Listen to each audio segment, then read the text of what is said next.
nella nostra isola ci sono zone in cui la natura è ancora sovrana, quasi intatta.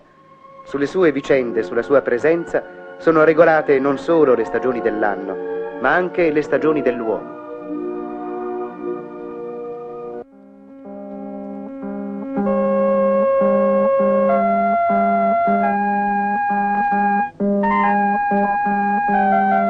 La vita qui gira con un ritmo più lento. Ha ancora la forza delle tradizioni più conservative. Ogni gesto, ogni momento della giornata è come già iscritto in un codice di abitudini così radicate da sembrare immutabili. Abitudini e organizzazioni di lavoro di un'altra epoca sopravvivono talvolta in queste zone e finiscono per fissarsi per inerzia nel paesaggio umano. Ma solo oggi la gente comincia a sentirli per quello che sono. Casi tipici e straordinari fuori del tempo e della storia. Questo è lo stagno di Cabras, uno stagno così grande che lo chiamano il mare, Summare e Pontis. È proprietà privata, da quando nel 600 Filippo IV di Spagna lo cedette ad una famiglia italiana, i banchieri Vivaldi di Genova, che lo rivendettero agli attuali proprietari un secolo fa.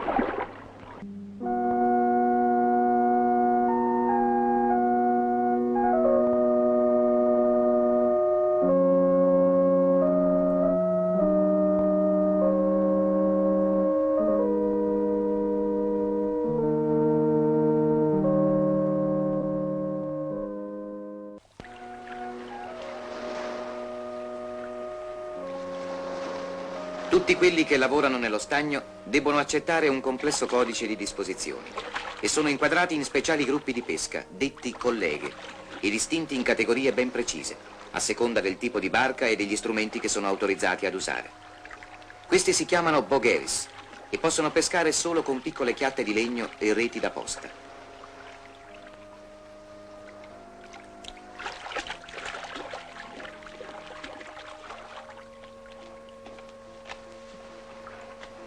Veri e propri mezzadri dello stagno, i bogheris pagano il permesso di pesca consegnando al padrone metà di tutto quello che prendono.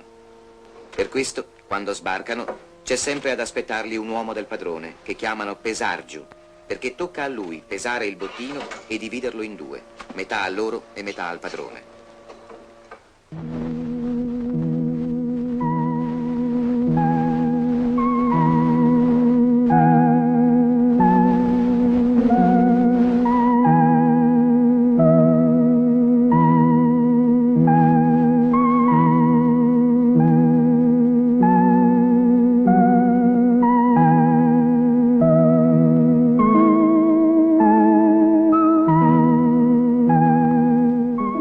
Questo è Cabras, un piccolo centro del Campidano in Sardegna. Un paese come tanti altri, legato al giro lento e antico del lavoro agricolo, nel quale abitudini e immagini di un mondo diverso, più progredito, stentano a penetrare nella compattezza di un costume fissatosi lentamente attraverso i secoli. Un paese di contadini.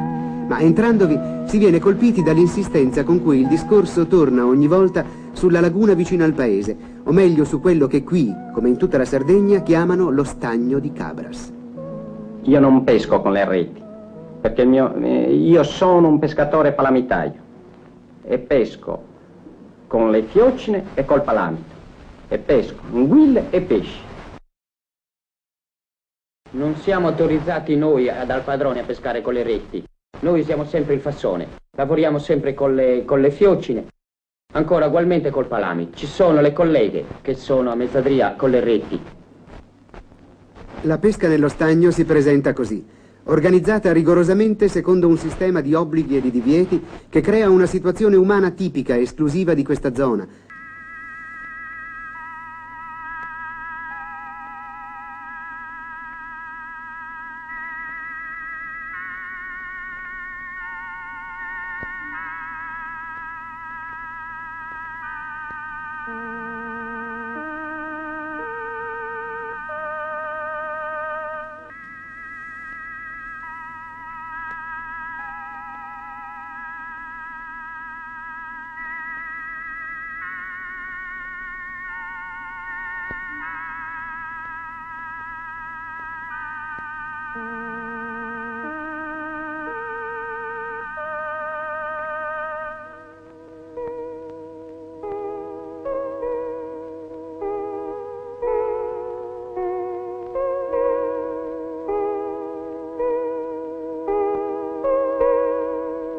Non è una grossa parte del paese quella che vive dallo stagno, ma chiunque vi entra a cercarvi il suo pezzo di pane deve obbedire a una serie precisa di norme e di leggi dettate dal proprietario, perché quello che chiamano lo stagno è da secoli proprietà privata.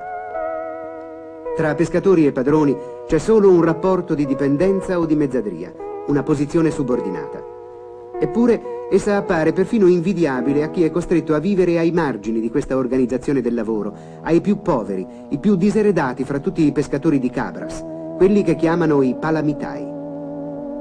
Per espresso divieto, i palamitai non possono usare le barche di legno. Le loro imbarcazioni sono queste, i fassoni, che si fanno da soli con un fieno palustre che chiamano spadua, secondo una tecnica tramandata per generazioni. Il loro nome viene da fascina, perché sono fatti da 15-20 mazzi di giunchi legati gli uni agli altri.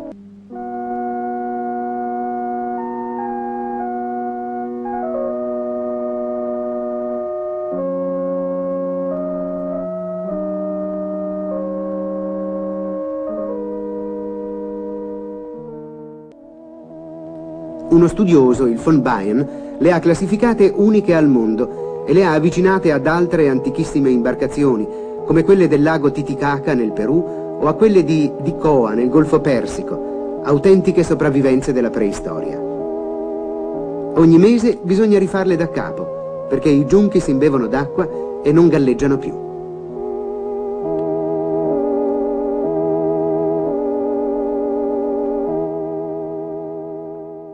Lo stagno di Cabras è in realtà una grande laguna di 22 km quadrati, a 1 miglio dalla costa e in comunicazione col mare. Così l'acqua dolce dei fiumi si mescola qui all'acqua salata, creando un ambiente particolarmente favorevole alla vita dei pesci. Ma in questo immenso vivaio i palamitai possono pescare solo 6 mesi all'anno, da ottobre ad aprile, e a patto di non usare né barche di legno né reti.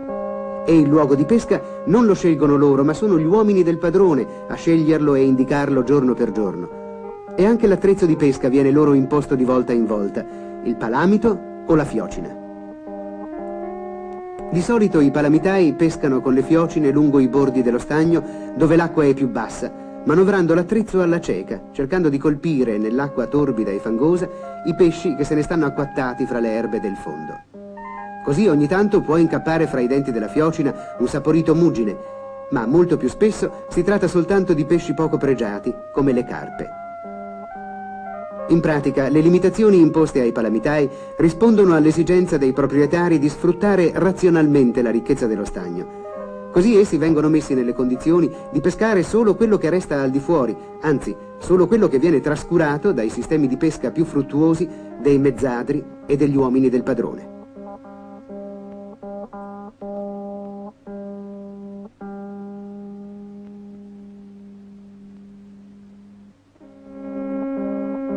Quando si fiocina a vuoto in una zona, i palamitai ne cercano un'altra, ma sempre all'interno del perimetro d'acqua loro assegnato per quel giorno. Anche questo vagare è una parte della fatica quotidiana e aggiunge il lavoro del remo a quello della fiocina.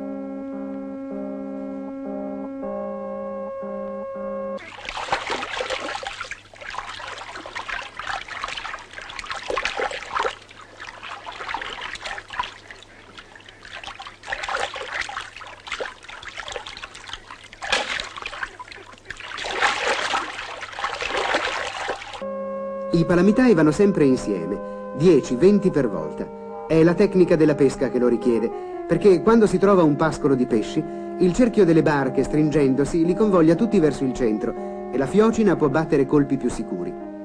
Questa fase finale la chiamano chiudere il ballo, un'immagine quasi festosa per il ritmo più rapido della pesca nel suo momento conclusivo. Ma il frutto della pesca è sempre limitato.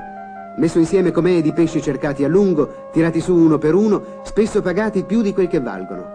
Uno di loro ci ha detto: andiamo dal fabbro per fare una fiocina e ci vogliono 2500 lire.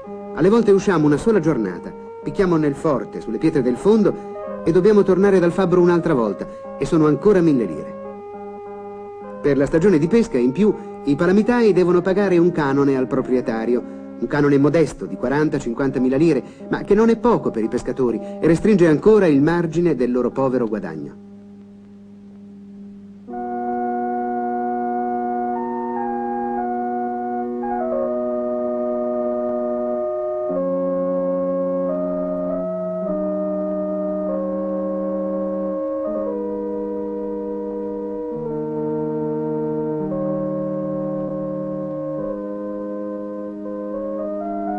Ogni giorno che passa, il palamitaio avverte più nitidamente l'assurdo di questa sua presenza, così labile e così malsicura ai bordi dello stagno. Ma il mondo da cui viene è un mondo dove da secoli sempre si è usato così, e il senso di una povertà generale sembra raffrenare nella rassegnazione il suo desiderio di cambiare le cose.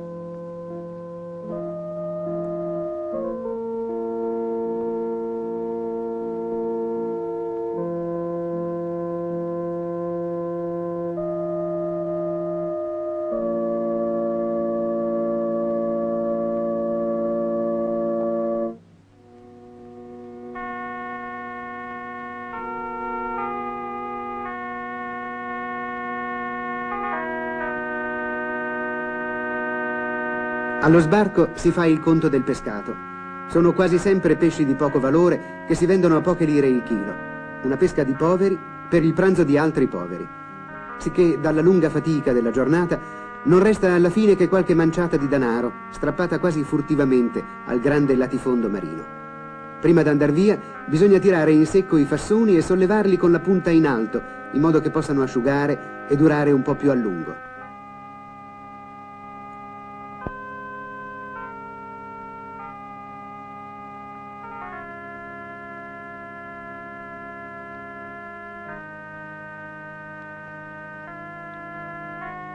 Il lavoro del palamitaio è cominciato all'alba, finisce al tramonto.